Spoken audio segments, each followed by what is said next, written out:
Mon comptable m'a appelé au sujet d'un paiement de 42 000 $ à ma femme, provenant d'une entreprise que je possède mais que je n'avais jamais visitée. Elle m'avait dit qu'elle y faisait du conseil. La photo Instagram racontait une autre histoire, elle, dans une robe rouge, jouant à la reine dans mon royaume.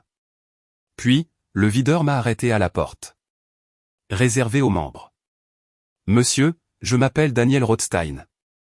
J'ai 53 ans et, au cours des 25 dernières années, je me suis spécialisé dans les fusions et acquisitions. J'ai disséqué des entreprises, trouvé de la valeur là où d'autres voyaient la ruine, et je me suis retiré d'accords qui semblaient parfaits sur le papier, mais qui empestaient le désespoir en dessous.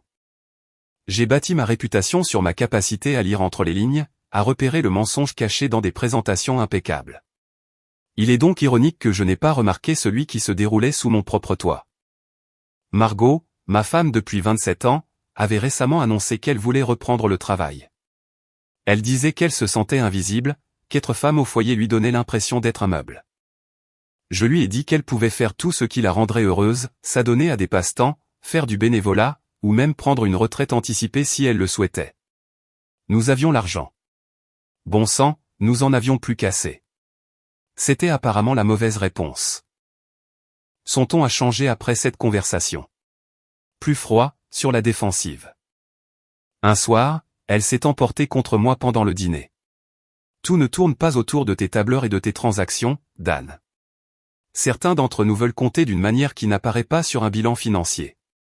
Je n'ai pas cherché à discuter. J'ai juste hoché la tête et je suis retourné à mon repas, en me disant qu'elle réglerait cette crise de la quarantaine selon ses propres termes. Puis mon comptable, Harold, a appelé. Harold travaille avec moi depuis que j'ai vendu ma première société de conseil en 2008. Un gars discret, méthodique, le genre d'homme qui trouve des anomalies en dormant. Il m'a demandé très prudemment si j'avais approuvé une prime de direction de 42 000 $ pour Madame Rothstein. J'ai dit non. Je lui ai demandé de m'envoyer les documents. La facture était propre, trop propre. Signée par un certain Kyle Townsend, virée sur un compte au nom de Margot, classé dans la catégorie conseil en hôtellerie. La LLC rattachée au paiement était enfouie sous 3 couches de société holdings. J'ai reconnu la structure. C'était l'une des miennes. Un club que j'avais acquis il y a 2 ans dans le cadre d'un lot d'actifs en difficulté lors d'une acquisition plus importante. Je n'avais jamais visité l'endroit. Je n'y avais même jamais pensé. Les rapports trimestriels montraient des rendements stables, alors je l'avais laissé tranquille. Et voilà que ma femme en tirait des primes de direction. Je ne l'ai pas confrontée. Pas encore. Au lieu de cela, j'ai commencé à creuser. Margot avait mentionné un club à quelques reprises au cours des 6 derniers mois. Elle avait dit que c'était une mission de conseil, quelque chose concernant l'image de marque et l'ambiance. Elle utilisait des expressions comme design expérientiel et optimisation du parcours client. Du charabia d'entreprise qui semblait impressionnant mais ne voulait rien dire. J'avais souri et hoché la tête comme un mari d'un grand soutien. Mardi dernier, je parcourais une sauvegarde sur le cloud, ce que je fais périodiquement pour libérer de l'espace, et je suis tombé sur un dossier que Margot croyait privé. À l'intérieur, il y avait des photos. Pas le genre qui brise un mariage d'un seul coup d'œil, mais le genre qui murmure des mensonges étalés sur des mois. Elle, derrière un bar dans une robe cramoisie, servant des verres. Elle, riant avec un homme dont la main reposait un peu trop confortablement sur sa taille. Elle, se tenant sous des suspensions lumineuses rouges que j'ai reconnues à partir des maquettes architecturales que j'avais approuvées lors de l'acquisition. Elle ne faisait pas de conseil pour le club. Elle y faisait une représentation. Et à en juger par son langage corporel, elle s'était convaincue, ainsi que tout son entourage, qu'elle était la propriétaire des lieux. La légende d'une photo disait « Reine de la nuit ». Pas de tag, juste des cœurs. J'ai fermé l'ordinateur portable et je suis resté assis dans le silence de mon bureau pendant un long moment. Puis, j'ai appelé mon avocat, Steven. Je lui ai dit que j'avais besoin d'un audit complet des opérations du club, de la structure de direction, des finances, des contrats de fournisseurs, de tout. Il n'a pas demandé pourquoi. Il a juste dit qu'il aurait tout ça pour le lendemain matin. Ce soir-là, Margot est rentrée tard, sentant le parfum hors de prix et les mensonges. Elle m'a embrassé sur la joue et a dit qu'elle avait eu une longue session de stratégie. J'ai souri et j'ai dit, ça a l'air productif. Elle est montée. Je me suis servi un scotch et j'ai ouvert le dossier que Steven avait déjà commencé à compiler. La trahison n'est pas bruyante. Elle est classée dans la catégorie dépenses diverses. Et j'étais sur le point d'auditer chaque ligne. Je me suis pointé jeudi soir, à l'improviste, habillé de façon décontractée exprès, jean, veste en cuir, rien qui ne crie l'argent ou la propriété. Juste un gars cherchant à prendre un verre.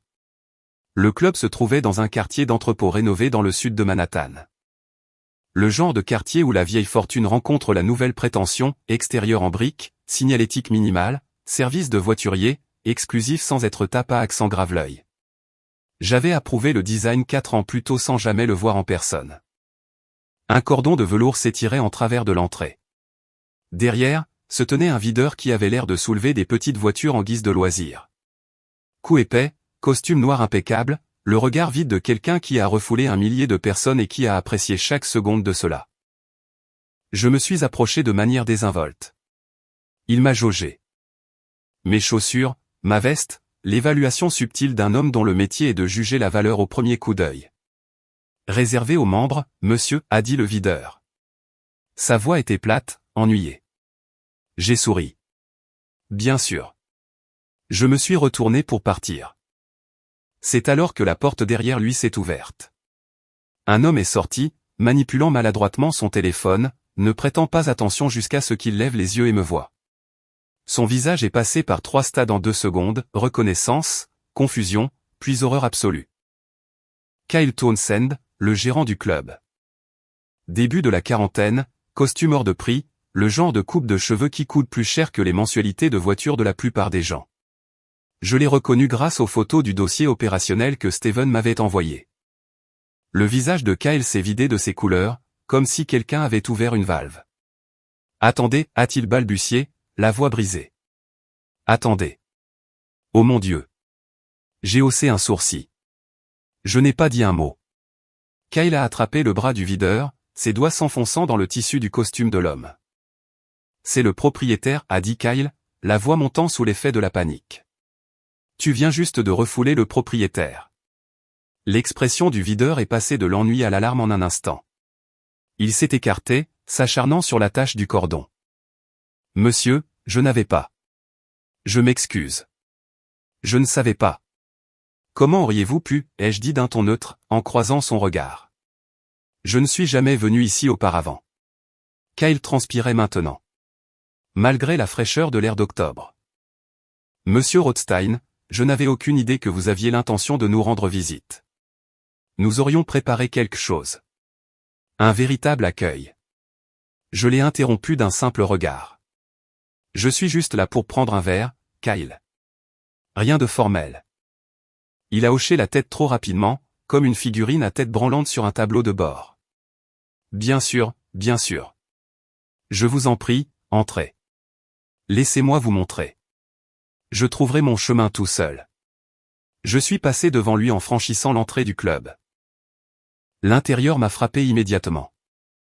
Des banquettes en cuir rouge foncé, du jazz qui s'échappait de haut-parleurs dissimulés, un éclairage tamisé ambré qui donnait à chaque chose un air cher et légèrement dangereux.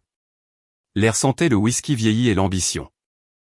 C'était conçu pour faire en sorte que les gens se sentent importants, pour leur faire croire qu'ils appartenaient à quelque chose d'exclusif. Kyle me suivait comme une ombre nerveuse. Puis-je vous trouver une table? La section VIP est. Ça ira, ai-je dit en balayant la pièce du regard. Mes yeux se sont habitués à la faible luminosité. Il y avait peut-être 40 personnes dispersées dans l'espace. Des costumes, des robes de cocktail, le murmure de conversation qui impliquait probablement des affaires et des secrets. Et puis je l'ai vue, Margot, derrière le bar, portant une robe que je ne lui connaissais pas. Vert foncé, moulante, coupée pour suggérer plutôt que révéler.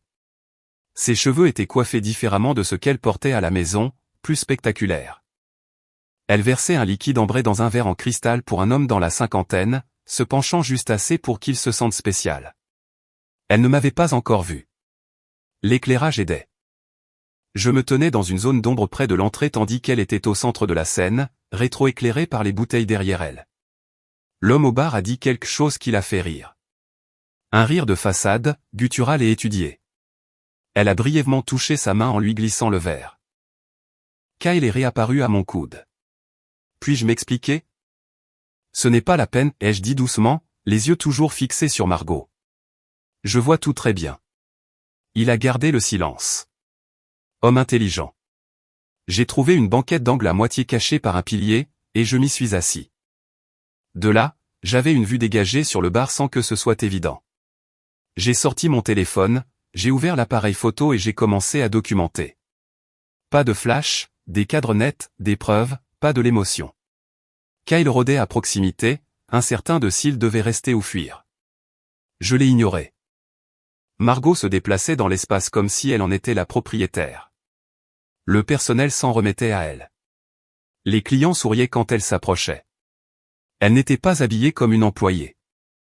Elle était habillée comme l'attraction principale, la raison pour laquelle les gens venaient ici.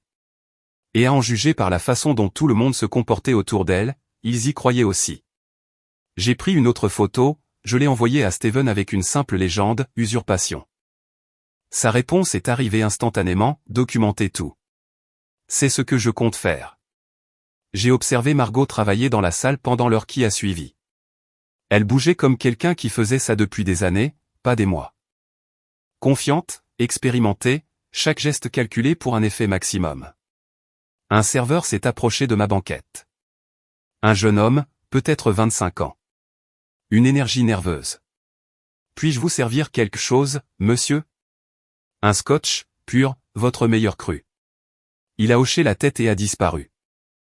Margot était toujours derrière le bar, riant de quelque chose qu'un client disait. L'homme avait la soixantaine, une montre de prix, une alliance attrapant la lumière. Sa main reposait sur le comptoir du bar, à quelques centimètres de la sienne. Elle s'est penchée en avant, les coudes sur le bois poli, lui accordant toute son attention. Le signal universel pour dire vous êtes fascinant. Je l'avais vu utiliser cette posture exacte avec des partenaires commerciaux potentiels lors de collecte de fonds. Elle avait perfectionné l'art de faire en sorte que les gens se sentent spéciaux. Le serveur est revenu avec mon scotch, un Macallan de 20 ans d'âge. J'ai pris une gorgée et j'ai continué à observer. Kyle est réapparu, planant à la limite de ma vision périphérique comme un moustique qu'on n'arrive pas à écraser. Monsieur Rothstein, je voulais vous expliquer pour Madame Rothstein. Elle a joué un rôle déterminant dans le développement de nos relations avec la clientèle. Très impliquée dans l'ambiance. Et à quelle fréquence est-elle ici, ai-je demandé, le coupant. Kyle a hésité.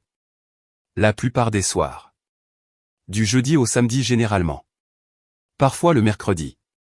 A-t-elle un titre officiel? Une autre hésitation.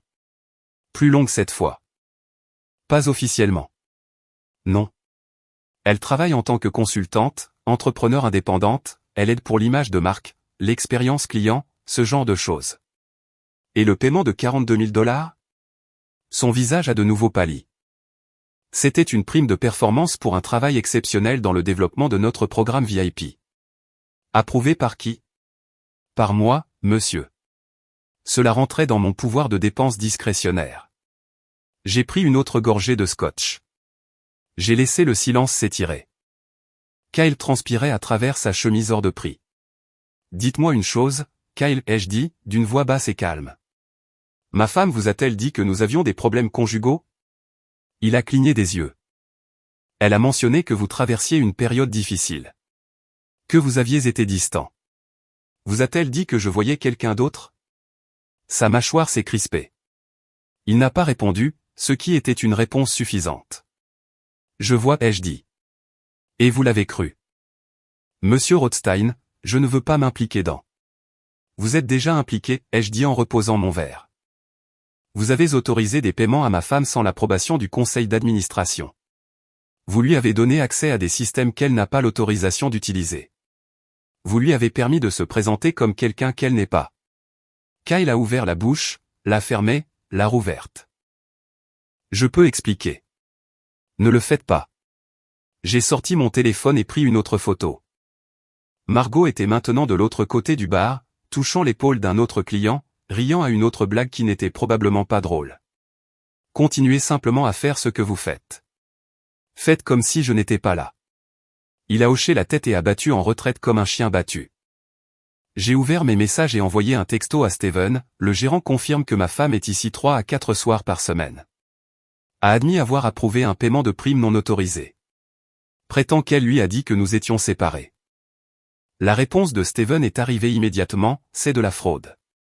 Documentez chaque conversation. J'ai levé les yeux. Margot s'était déplacée vers une petite estrade près de la cabine du DJ. La musique a changé, quelque chose avec un rythme plus lourd, plus sensuel. Elle se balançait en rythme, sans danser exactement, mais bougeant d'une manière qui attirait tous les regards dans la pièce. Ce n'était pas du conseil. C'était une représentation. Et c'était elle la star. L'homme en blazer gris de tout à l'heure s'est approché d'elle, a dit quelque chose qui lui a fait rejeter la tête en arrière et rire. Sa main a trouvé le creux de ses reins. Elle ne l'a pas repoussé. J'ai pris 3 autres photos, des cadrages nets, des angles clairs. Puis je me suis levé, j'ai laissé un billet de $100 sur la table, et je suis sorti. Il a essayé de me suivre. Monsieur Rothstein, je vous en prie, si nous pouvions juste. Je me suis retourné à la porte. Envoyez-moi tous les rapports de dépenses de l'année dernière, chaque contrat de fournisseur, chaque autorisation de paiement, chaque email où le nom de ma femme apparaît. Que ce soit sur mon bureau d'ici lundi matin. Son visage est devenu blanc. Monsieur, ce n'est pas une demande, ai-je dit. Puis je suis sorti dans la nuit d'octobre. Derrière moi, à travers la vitre, je pouvais encore voir Margot rire, danser, jouer son rôle. Elle n'avait aucune idée que le public avait changé. Je ne suis pas rentré à la maison. Au lieu de cela, j'ai conduit jusqu'à mon bureau dans Midtown. Le bâtiment était presque vide à 21h, juste la sécurité et quelques bourreaux de travail brûlant l'huile de minuit. J'ai pris l'ascenseur jusqu'au 18e étage, j'ai déverrouillé mon bureau d'angle, et j'ai étalé les dossiers sur mon bureau. Steven avait tout envoyé. Procès-verbaux du conseil d'administration, état financier, structure des LLC, contrat de fournisseur. J'avais passé 25 ans à disséquer des entreprises, à trouver les points faibles, les mensonges cachés dans les notes de bas de page. Ce n'était pas différent, sauf que c'était ma femme à l'autre bout de la piste d'audit. Le club avait été acquis dans le cadre d'un lot d'actifs en difficulté en 2021. 3 entreprises regroupées, vendues à prix réduit parce que le propriétaire précédent avait besoin d'argent rapidement. J'en avais gardé 2, j'avais prévu de revendre la 3e, le club, une fois que le marché se serait redressé. Mais les rendements étaient stables, alors je l'avais laissé tranquille. Grosse erreur. J'ai retracé les paiements. Les $42 000 de Margot n'étaient pas les seuls. Il y en avait des dizaines d'autres, des montants plus petits codés sous différentes catégories. Frais de représentation, honoraires de consultant, développement client, 5 000 par-ci, 8 000 par-là. La mort par 1000 coupures étalées sur 18 mois. Le préjudice total s'élevait à un peu plus de $270 000. Je me suis adossé à mon fauteuil et j'ai regardé les chiffres. $250 000 siphonnés par incrément trop petit pour déclencher des alertes automatiques. Intelligent. Si Kyle avait fait ça tout seul, j'aurais appelé ça un détournement de fonds et j'aurais porté plainte. Mais il ne l'avait pas fait seul. J'ai rouvert le compte cloud de Margot. Notre forfait familial, un accès partagé, le genre de choses qu'on met en place quand on se fait confiance. J'ai fait défiler ses activités récentes, des rendez-vous de calendrier étiquetés stratégie du club, réunions avec les fournisseurs, planification d'événements VIP. Puis j'ai trouvé quelque chose qui m'a glacé le sang. Un dossier étiqueté plan d'expansion. À l'intérieur se trouvaient des maquettes pour un 2e emplacement, à Philadelphie. Elle avait déjà repéré des propriétés, rédigé un plan d'affaires, et même créé une projection budgétaire. L'entête disait le Rothstein Social Venture Phase 2. Mon nom, sa vision, mon argent.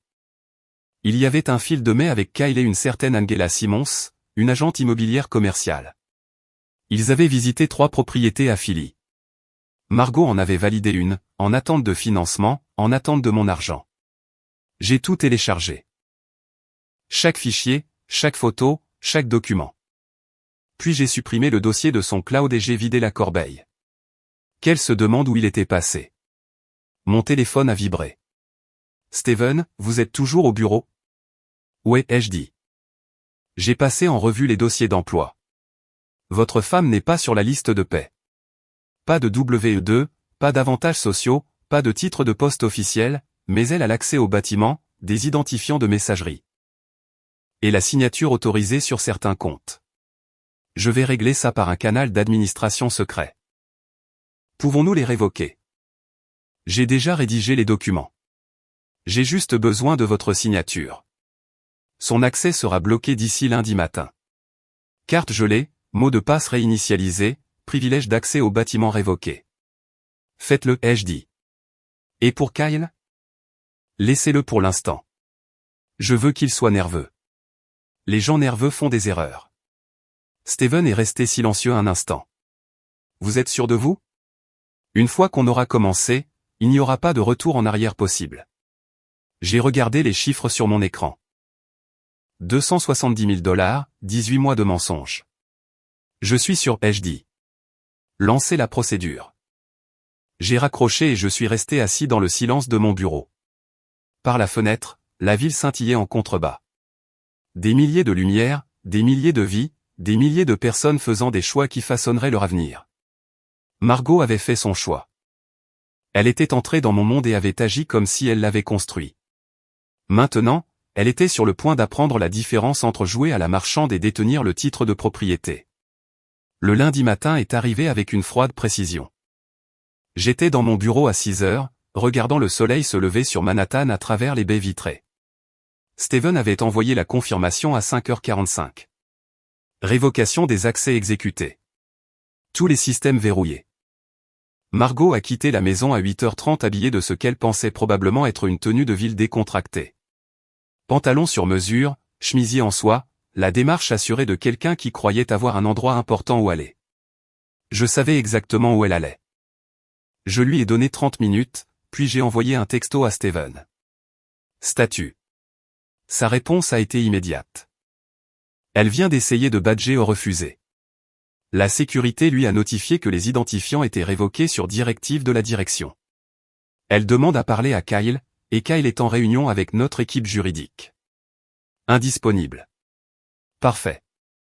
J'ai ouvert mon ordinateur portable et j'ai affiché le flux de sécurité. Steven m'avait accordé l'accès à la caméra qui couvrait l'entrée principale du club. J'ai regardé Margot se tenir à la porte. La confusion était évidente même sur les images granuleuses. Elle a réessayé son badge. Lumière rouge. Encore. Lumière rouge. Elle a sorti son téléphone, appelant probablement Kyle. L'appel irait sur la messagerie vocale. Nous avions demandé à son assistant de bloquer son numéro 1 heure auparavant. Elle a essayé la poignée de la porte. Verrouillée. Elle a tapé dessus 2 fois. Pas de réponse. Le club n'ouvrait pas avant 16 heures.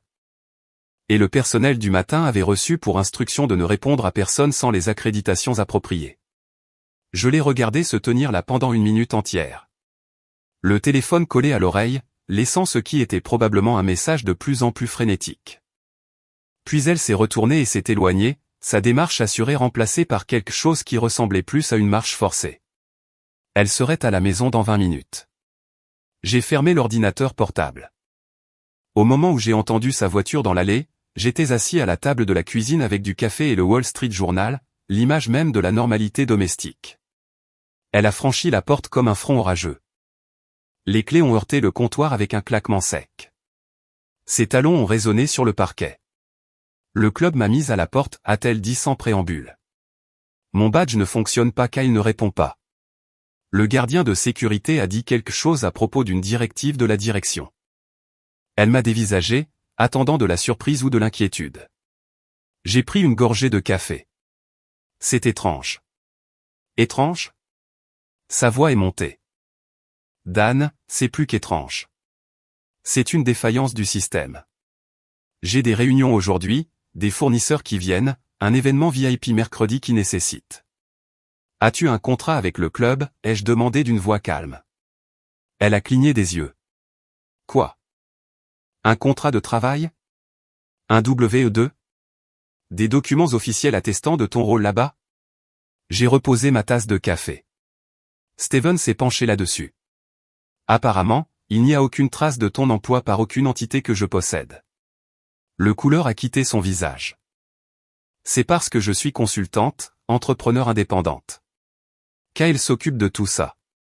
Kyle n'a pas l'autorité pour engager des sous-traitants sans l'approbation du conseil d'administration. Surtout pas des sous-traitants qui ont reçu plus de 270 000 $ au cours des 18 derniers mois. Elle s'est figée. Littéralement figée, comme si quelqu'un avait appuyé sur pause sur son système nerveux. Tu as surveillé mes paiements. Tes paiements? Je me suis levé lentement, délibérément. Margot, c'est mon argent, pour mon entreprise. Qui t'a été versé sans autorisation, sans contrat, sans le moindre cadre légal. J'ai gagné cet argent. Sa voix était sur la défensive maintenant. Sèche. J'ai mis sur pied ce programme VIP. J'ai fait venir des clients. J'ai créé l'ambiance qui. Tu as créé une illusion, ai-je dit doucement. Tu es entré dans une entreprise que je possède et tu as agi comme si tu l'avais construite. Tu as dit au personnel que nous étions séparés. Tu t'es positionné comme quelque chose que tu n'es pas. Et tu m'as volé pour financer ton fantasme. Volé? Elle a reculé comme si je l'avais giflé. Je n'ai jamais rien volé. Kyle a approuvé chaque paiement. Il a dit. Kyle ne possède pas le club, les jeux interrompus. Moi oui. Je le possède depuis 2021. Chaque dollar que tu as pris provenait d'une entité que je contrôle à travers de multiples sociétés holdings. Tu n'as juste pas pris la peine de demander quel nom figurait sur les papiers. Elle a ouvert la bouche, l'a refermée. Ses mains tremblaient. À compter de 8 heures ce matin, ai-je continué, ton accès à toutes les propriétés, à tous les systèmes et à tous les comptes a été révoqué. Tes identifiants sont annulés. Si tu tentes à nouveau de pénétrer dans les locaux, tu seras traité comme une visiteuse non autorisée et expulsée par la sécurité. Tu ne peux pas faire ça, a-t-elle chuchoté. Je l'ai déjà fait. Je suis passé devant elle en direction de la porte. J'ai des réunions en ville. Nous en parlerons plus longuement ce soir. Ou pas. À toi de choisir. Je l'ai laissée debout dans la cuisine, entourée par la vie qu'elle croyait avoir construite, réalisant pour la première fois que rien de tout cela n'avait jamais été à elle. Je ne suis pas rentré à la maison avant 21 heures ce soir-là. Délibérément, pour la laisser mariner. Pour laisser la réalité s'installer dans ses os de la même façon que les mensonges s'étaient installés dans les miens pendant 18 mois. Quand je suis entré, la maison était plongée dans l'obscurité, à l'exception de la lumière de la cuisine. Margot était assise à la table, portant toujours les mêmes vêtements que ce matin, un verre de vin devant elle. Ce n'était pas le premier, à en juger par la bouteille. J'ai essayé de joindre Kyle toute la journée, a-t-elle dit sans lever les yeux. Il ne répond pas. Son assistant dit qu'il est indisponible. Jordan, au club, m'a raccroché au nez. J'ai posé ma mallette. Jordan ne travaille pas pour toi. Kyle non plus. Il travaille pour moi. Elle a enfin levé les yeux. Ses yeux étaient rouges. Pourquoi fais-tu ça? Pourquoi je fais ça? J'ai sorti mon téléphone et ouvert la galerie photo. J'ai fait défiler jusqu'aux images de vendredi soir. J'ai tourné l'écran vers elle. Ça, c'est toi derrière le bar en train de toucher le bras d'un client. Ça, c'est toi qui danses sur l'estrade. Ça, c'est toi qui ris avec un homme dont la main est sur ton dos. Elle a jeté un coup d'œil aux photos, puis a détourné le regard. Je travaillais, je construisais des relations. C'est ça l'hospitalité.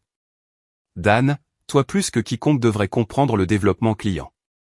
Le développement client, ai-je répété lentement. C'est comme ça que nous appelons ça? J'ai glissé vers une autre photo. Voici une photo de toi disant à un barman que tu es la propriétaire des lieux. Tu veux voir les images de vidéosurveillance où tu te présentes comme la fondatrice? Son visage est devenu blanc. Je me suis assis en face d'elle. Voici ce que je comprends. Tu voulais te sentir importante. Tu voulais compter. Alors, tu es entré dans mon entreprise, tu t'es créé un rôle, et tu as passé 18 mois à jouer à te déguiser avec mon argent. Ce n'était pas comme ça. Non. J'ai sorti un dossier que Steven avait préparé, et je l'ai ouvert. Ceci est ton plan d'expansion pour Philadelphie. Ton plan d'affaires, tes projections budgétaires, tout cela construit sur mon infrastructure, ma réputation, mon capital. Dis-moi, Margot, quand avais-tu prévu de demander la permission? Elle a regardé les documents comme s'ils étaient écrits dans une langue qu'elle ne comprenait pas. J'ai trouvé autre chose d'intéressant, ai-je continué. Tu as dit à Kyle que nous étions séparés. Tu lui as dit que j'étais distant, que j'avais peut-être une liaison. C'est pour ça qu'il s'est senti à l'aise d'approuver tes paiements. Il pensait t'aider à devenir indépendante d'un mariage en échec. Dan, J'ai aussi trouvé la demande de prêt. J'ai fait glisser un autre papier de l'autre côté de la table. 180 000 $. Signature falsifiée. Ma signature pour un appartement à Tribeca. Son souffle s'est coupé. C'est de la fraude, Margot. Pas un malentendu, pas une zone grise. De la fraude. Je pourrais te faire arrêter. J'allais te le dire, a-t-elle chuchoté. Je construisais quelque chose de réel. Quelque chose qui serait à moi. J'avais juste besoin de temps pour. Pourquoi? Voler assez pour financer ton départ? Me quitter après avoir saigné l'entreprise à blanc? Elle a secoué la tête, les larmes coulant à présent. Je n'ai jamais voulu te blesser. Je voulais juste être quelqu'un, pas seulement ta femme, pas seulement la mère de quelqu'un. Moi, indépendante, prospère. Je me suis levé.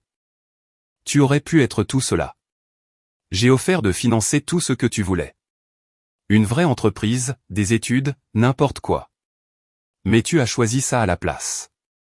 Tu as choisi de mentir, de voler, de manipuler des gens qui te faisaient confiance. Que se passe-t-il maintenant? Sa voix était à peine audible. Maintenant. J'ai marché jusqu'au comptoir, je me suis servi un verre. Maintenant, ton avocat parle à mon avocat. Maintenant, tu expliques à nos enfants pourquoi leur mère commettait une fraude. Maintenant, tu découvres à quoi ressemble ta vie quand tu ne joues plus à faire semblant dans le royaume de quelqu'un d'autre. Nos enfants. Elle s'est levée soudainement. Tu vas le dire à Andrew et Rachel? Ce sont des adultes, ai-je dit. Ils méritent la vérité. Rachel, particulièrement, puisqu'elle te regarde faire ça depuis des mois. Le visage de Margot est devenu livide. Rachel est au courant. Rachel travaille dans le service comptable du club. Depuis 3 mois. C'est elle qui a signalé les anomalies à l'attention de Steven. Le verre a glissé de la main de Margot, se brisant sur le sol. Aucun de nous n'a bougé pour nettoyer. Ma propre fille, a-t-elle chuchoté. Ta propre fille t'a regardé trahir son père et a documenté chaque transaction. Elle m'a donné des copies de tout. Chaque autorisation falsifiée, chaque rapport de dépenses frauduleux, chaque mensonge que tu as raconté à Kyle sur notre mariage. J'ai fini mon verre et je l'ai reposé. Je dors au University Club ce soir. Demain, Steven apportera les papiers du divorce. Tu devrais engager un avocat. Un bon. J'ai marché vers la porte. Dan, je t'en prie. On peut réparer ça. On peut. Je me suis arrêté mais je ne me suis pas retourné. 27 ans, Margot. Je t'aurais donné n'importe quoi. Tout ce que tu avais à faire, c'était de demander. Au lieu de cela, tu as pris, et maintenant tu n'as plus rien. Je l'ai laissé debout dans la cuisine au milieu du verre brisé et des illusions brisées. Dehors, l'air d'octobre était froid et pur. Je l'ai respiré profondément, me sentant plus léger que je ne l'avais été depuis des mois. Les mensonges étaient terminés. La vérité était laide. Mais au moins, elle était réelle. Mercredi après-midi, j'étais dans mon bureau quand ma fille Rachel est entrée sans frapper. Elle avait hérité des cheveux bruns de sa mère, mais elle avait mes yeux, vifs, analytiques, le genre de regard à qui rien n'échappe. Le vol d'Andrew atterrit dans 2 heures, a dit Rachel en s'asseyant en face de mon bureau. Je vais le chercher. Je pensais que tu devais le savoir. J'ai hoché la tête. Que lui as-tu dit? Tout. Elle a croisé les bras. Il méritait de savoir pourquoi il obtenait une permission d'urgence. Il ne l'a pas bien pris. Je peux imaginer. Andrew avait 26 ans, il faisait carrière dans l'armée, basé au camp Lejeune. Il avait toujours été très protecteur envers moi, envers Rachel, envers la structure familiale. Ça allait le frapper de plein fouet. Rachel s'est penchée en avant. Papa, il faut que tu comprennes quelque chose. Je n'ai pas fait ça pour faire du mal à maman. Je l'ai fait parce que ce qu'elle faisait était mal. Les chiffres ne correspondaient pas. Les paiements n'avaient aucune autorisation. Quand j'ai confronté Kyle à ce sujet, il m'a dit qu'elle lui avait dit que vous étiez séparés. Je sais. Je t'ai donné les preuves parce que tu mérites la vérité, mais je l'aime toujours. C'est toujours ma mère. La voix de Rachel a légèrement tremblé. J'aurais juste aimé qu'elle soit honnête. Je me suis levé, j'ai contourné le bureau et j'ai serré brièvement Rachel dans mes bras. Tu as fait ce qu'il fallait. Il a fallu du courage pour venir me voir avec ça. Elle a reculé, s'essuyant rapidement les yeux. Andrew va vouloir la confronter. Il en parle déjà. Tu dois être prêt à ça. Laisse-le faire ce qu'il doit faire, ai-je dit. C'est un homme adulte. Il peut faire ses propres choix. Mon téléphone a vibré. Le nom de Steven est apparu sur l'écran. J'ai répondu. Nous avons un problème, a dit Steven sans préambule. Margot vient de se pointer au club avec un avocat. Une pointure d'un grand cabinet prestigieux de Midtown. Ils exigent d'avoir accès aux locaux, affirmant qu'elle a des droits contractuels en tant que consultante. Est-ce le cas? Non. Mais ils menacent de poursuites judiciaires, environnement de travail hostile, licenciement abusif, discrimination fondée sur le sexe, les tactiques habituelles. Je me suis rassis à mon bureau. Laissez-les porter plainte. Nous avons des preuves documentées de chaque paiement non autorisé, de chaque signature falsifiée, de chaque mensonge qu'elle a raconté au personnel. S'ils veulent rendre ça public, nous les enterrons lors de la procédure de communication des pièces. C'est compris. Encore une chose. Kyle veut l'immunité en échange de son témoignage. Il est prêt à témoigner officiellement sur tout ce que Margot lui a dit. L'histoire de la séparation, les allégations de liaison, tout. Accordez-lui une immunité limitée. Rien concernant la mauvaise gestion financière. Il en reste responsable, mais l'immunité sur tout ce qui touche à la fraude ou à la falsification. C'est fait. Steven a fait une pause. Comment tenez-vous le coup? Je vais bien, ai-je dit. Ce n'était pas entièrement vrai, mais j'étais fonctionnel. Les enfants. Rachel gère. Andrew arrive dans 2 heures. Nous verrons comment il assimile la chose. Après que j'ai raccroché, Rachel était toujours assise là, m'observant avec ses yeux analytiques. Tu ne vas pas bien, a-t-elle dit doucement. Papa, je le vois. Tu fonctionnes, mais tu ne vas pas bien. J'irai bien, ai-je dit, une fois que ce sera fini. Et maman. J'ai regardé ma fille, 23 ans, brillante, finançant ses études de finance tout en gardant un emploi à temps plein. Elle avait découvert la fraude de sa mère et l'avait signalée malgré le coût personnel. Ta mère a fait ses choix, ai-je dit. Maintenant, elle vit avec eux.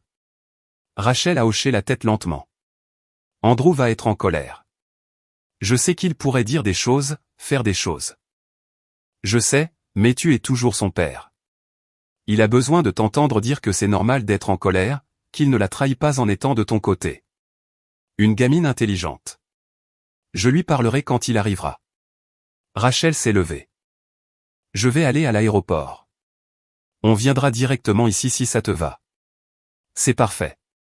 Elle s'est dirigée vers la porte, puis s'est arrêtée.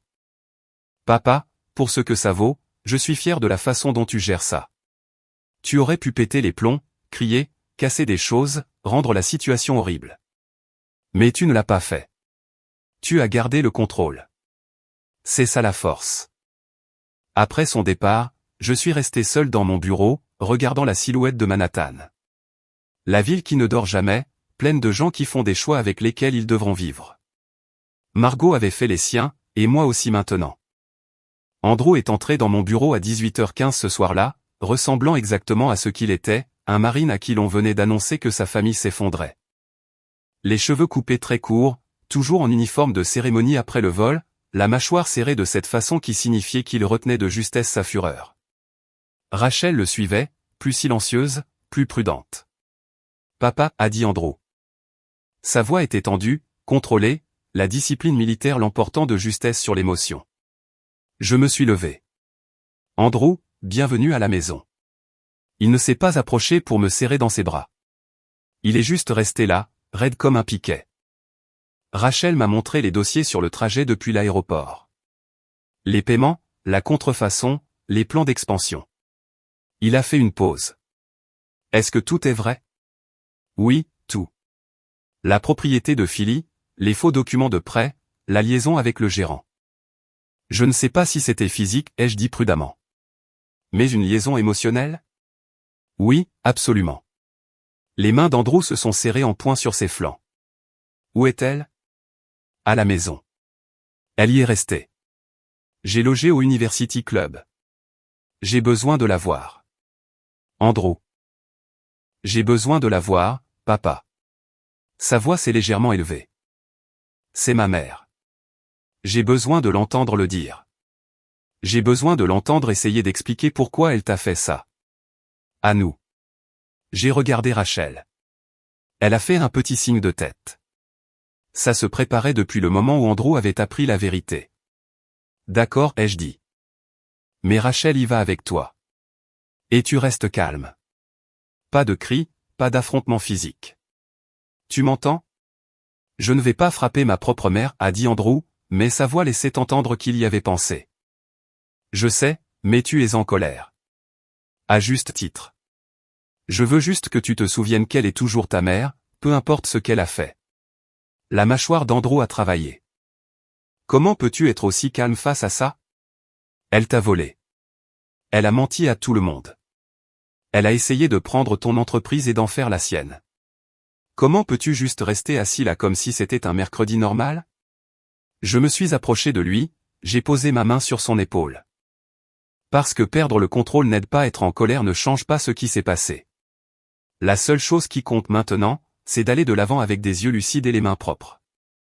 Les mains propres, a répété Andrew amèrement, alors que les siennes sont couvertes d'eux. Andrew. Ma voix était ferme. Je sais que tu es en colère. Je l'étais aussi. Je le suis encore certains jours. Mais elle va faire face aux conséquences. Des conséquences juridiques. Des conséquences financières. Des conséquences sociales. Que tu ailles là-bas et que tu lui hurles dessus n'ajoute rien à cela. Ça te fera juste te sentir plus mal après. Il est resté silencieux un long moment, puis, j'ai quand même besoin de la voir. Je sais. J'ai relâché son épaule. Rachel, va avec lui. Il a été bref. Ne laisse pas ça dégénérer. Rachel a hoché la tête. Allez, Andrew. Finissons avec ça. Ils sont partis. Je suis resté à la fenêtre et j'ai regardé les lumières de la ville s'allumer à travers Manhattan alors que le soir tombait. Mon téléphone a vibré. Steven, l'avocat de Margot vient de nous envoyer leurs exigences. Réintégration complète, arriéré de salaire, excuses publiques et dommages-intérêts pour détresse émotionnelle. Il demande 2 millions. J'ai ri. Littéralement ri. Contré avec des poursuites pénales pour fraude et détournement de fonds. Vous verrez à quelle vitesse ils reculeront. J'ai déjà rédigé la réponse. Dois-je l'envoyer? Donnez-moi 1 heure. Laissez Andrew lui parler d'abord, puis envoyez-la. Compris. J'ai raccroché et je me suis servi un scotch. Je me suis assis et j'ai attendu l'appel dont je savais qu'il allait venir. Il est arrivé 45 minutes plus tard. Rachel. Papa, tu dois venir à la maison. Tout de suite. Mon sang s'est glacé. Que s'est-il passé? Andrew.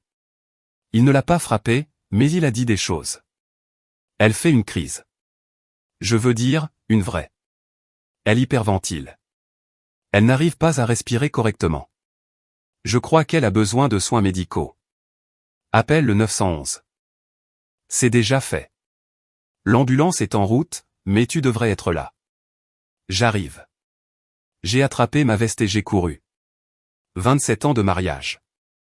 Il avait survécu à des échecs professionnels, à des décès dans la famille, au stress, à la distance, à tout ce que la vie nous avait balancé. Mais il ne pouvait pas survivre à ce qu'elle s'était fait à elle-même. Et maintenant, notre fils lui avait tendu un miroir, et elle avait enfin vu ce qu'elle était devenue. Je suis arrivé à la maison pour trouver une ambulance dans l'allée, les gyrophares rouges et bleus clignotant dans l'obscurité automnale. Les voisins se tenaient sur leur porche, observant. 27 ans dans ce quartier. Et c'est ainsi que ça se terminait, avec les secouristes et les jugements murmurés. Rachel m'a rejoint à la porte. Elle est stable. Il vérifie ses signes vitaux maintenant. Andrew est dans le salon. J'ai trouvé mon fils assis sur le canapé, la tête entre les mains, toujours en uniforme. Il a levé les yeux quand je suis entré. Ses yeux étaient rouges. Je ne voulais pas que ça se passe comme ça, a dit Andrew, la voix creuse. Je voulais juste qu'elle l'admette, qu'elle prenne ses responsabilités. Mais elle n'arrêtait pas de se chercher des excuses, de te blâmer, de blâmer les circonstances, de blâmer tout le monde sauf elle-même. Et je lui ai juste dit la vérité, toute la vérité. Que as-tu dit? Je lui ai dit qu'elle était une voleuse. Qu'elle avait détruit notre famille pour de l'argent et de l'attention. Que tu lui avais tout donné et qu'elle avait tout gâché pour jouer à faire semblant dans un club que tu possédais. Il a baissé les yeux sur ses mains. Je lui ai dit que j'avais honte d'être son fils. Les mots sont restés suspendus en l'air comme de la fumée. Andrew. Je sais. Je sais. Je n'aurais pas dû dire ça, mais papa, elle a essayé de se faire passer pour une victime. Elle a dit que tu l'avais poussée à bout, que tu étais émotionnellement distant, qu'elle se sentait invisible. Et je ne pouvais pas la laisser réécrire l'histoire comme ça. Les ambulanciers ont sorti Margot sur une civière. Ses yeux étaient ouverts mais vagues, fixant le vide. Il lui avait donné quelque chose pour la crise de panique, un sédatif, probablement. Elle avait l'air petite, diminuée, rien à voir avec la femme qui tenait court dans ce club il y a moins d'une semaine. L'un des ambulanciers s'est approché de moi. « Êtes-vous monsieur Rothstein? Je suis ici avec votre femme. » Oui. Elle souffre d'une anxiété aiguë et de possibles symptômes dissociatifs. Nous l'emmenons au Mount Sinai pour une évaluation. Une mise en observation psychiatrique d'au moins 48 heures est probable. Vous devriez nous suivre. J'ai hoché la tête. Je me suis tourné vers Rachel et Andrew. Rentrez tous les deux. Reposez-vous. Je m'en occupe. Papa, je devrais venir avec toi, a dit Rachel. Non, vous en avez fait assez, tous les deux. C'est entre moi et votre mère maintenant. Andrew s'est levé. Je suis désolé. Je ne voulais pas. Tu lui as dit la vérité, ai-je dit.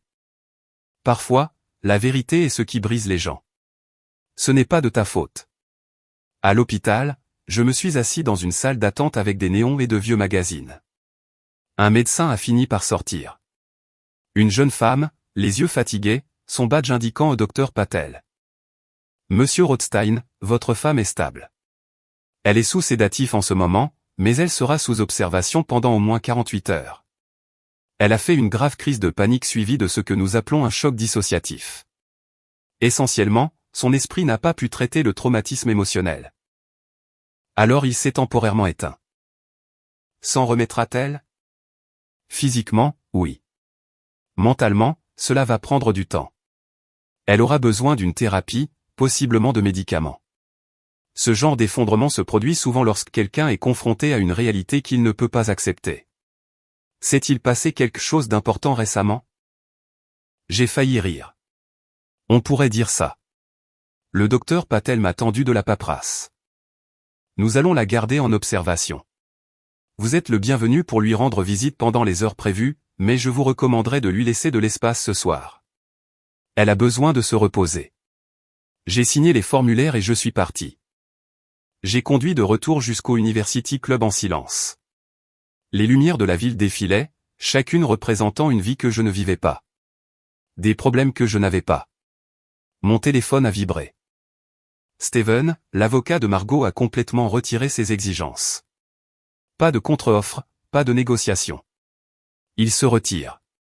Qu'est-ce qui a changé? Il se peut que j'ai mentionné la mise en observation psychiatrique et le fait que poursuivre le litige l'obligerait à témoigner sous serment au sujet de la falsification. Ils se sont couchés. Bien. Comment va-t-elle? Brisée, ai-je dit. Complètement brisée. Et vous? Je me suis garé dans le parking couvert, j'ai coupé le moteur, je suis resté assis dans le noir. Je ne sais pas encore, ai-je dit. Demandez-moi dans un mois. Mais même en le disant, j'ai senti quelque chose changer. Pas du soulagement, exactement. Pas de la paix, mais l'absence de chaos. Le silence après la tempête. Margot avait bâti son royaume sur des mensonges. Et quand les fondations se sont effondrées, elle est tombée avec. Je l'avais prévenue. Je lui avais donné toutes les chances d'être honnête, de construire quelque chose de réel. Elle avait choisi une illusion à la place, et maintenant elle vivait dans les décombres. 4 mois plus tard, je suis entré dans le club un mardi soir. Il avait l'air différent maintenant. Nouvelle direction, nouveau personnel, une énergie différente. Catherine Morgan, l'avocate qui avait aidé Steven sur le dossier, en avait pris la direction des opérations. Elle l'avait transformé en quelque chose de légitime, moins de théâtre, plus de substance. Kate m'a accueilli à l'entrée. Un sourire professionnel aux lèvres. Daniel, bienvenue. Les rénovations ont bien donné, tu ne trouves pas? Mieux que bien, ai-je dit. Le cuir cramoisi avait disparu, remplacé par des banquettes bleu marine. L'éclairage dramatique avait été adouci, rendu élégant plutôt que théâtral. Tu as réussi à en faire une véritable entreprise au lieu d'une scène de théâtre. C'était le but. Kate a marché avec moi à travers l'espace. Nous sommes en hausse de 18% sur les revenus depuis la restructuration. Il s'avère que les gens préfèrent en fait l'authenticité à l'exclusivité préfabriquée. J'avais embauché Kate après que le divorce ait été prononcé. Elle avait 44 ans, elle était brillante et avait un sens de l'humour pince sans rire qui me plaisait. Quelque part entre la stratégie juridique et la restructuration de l'entreprise, nous avions commencé à dîner ensemble sans parler de travail, puis à prendre des verres, puis plus. Ce n'était pas encore sérieux, mais nous étions honnêtes. Et après tout ce qui s'était passé avec Margot, l'honnêteté me faisait l'effet de l'oxygène. « Comment vont les enfants ?» a demandé Kate alors que nous prenions une table près de la fenêtre. Rachel s'épanouit. Elle a été promue dans sa nouvelle entreprise. Andrew a terminé son déploiement et a été accepté à la Columbia Business School. Ils s'en sortent tous les deux mieux que je ne l'espérais. Et Margot? J'ai pris une gorgée du scotch que Kate avait commandé pour moi. Elle connaissait mes préférences. Elle est dans un centre de traitement dans le Connecticut. Thérapie imposée par le tribunal, avec un plan de remboursement pour les fonds détournés. Elle y sera encore 6 mois. Lui parles-tu? Par avocats interposés uniquement.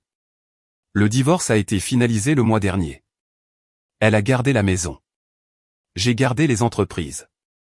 Une séparation nette, relativement parlant. Kate a hoché la tête. Elle n'a pas insisté. C'était une autre chose que j'appréciais chez elle. Elle n'avait pas besoin de disséquer mon passé pour comprendre mon présent. Un serveur s'est approché.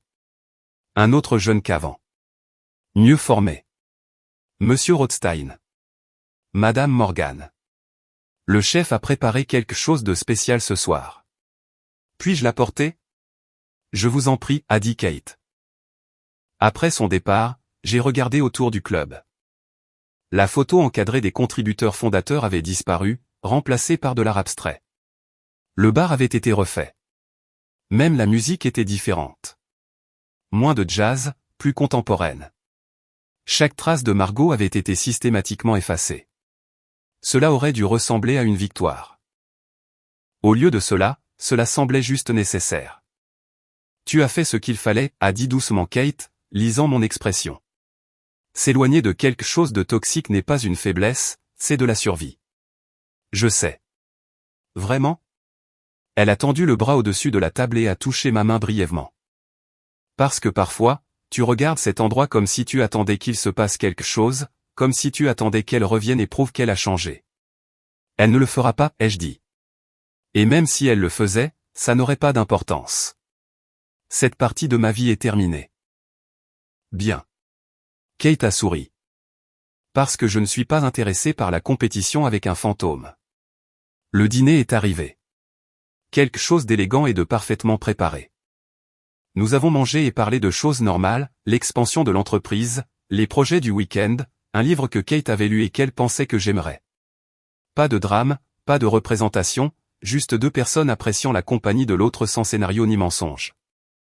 Plus tard, debout devant le club dans le froid de novembre, Kate s'est tournée vers moi. Tu sais ce que je pense? Quoi? Je pense que tu as passé 27 ans à construire quelque chose avec quelqu'un qui ne l'appréciait pas, et maintenant tu as l'occasion de construire quelque chose de nouveau avec quelqu'un qui voit ta valeur. Ce n'est pas une fin, Daniel. C'est une opportunité. Elle m'a embrassé sur la joue et s'est dirigée vers sa voiture. Je suis resté là un moment, regardant la ville bouger autour de moi, pensant à Margot et à ce centre de traitement, affrontant les conséquences de choix qu'elle ne pouvait pas défaire. Pensant à Rachel et Andrew, reconstruisant leur relation avec leur mère, une visite supervisée à la fois. Pensant à l'entreprise que j'avais récupérée, à la vie que j'avais reconstruite. Le club derrière moi bourdonnait de conversations et de rires. Réel cette fois, mérité.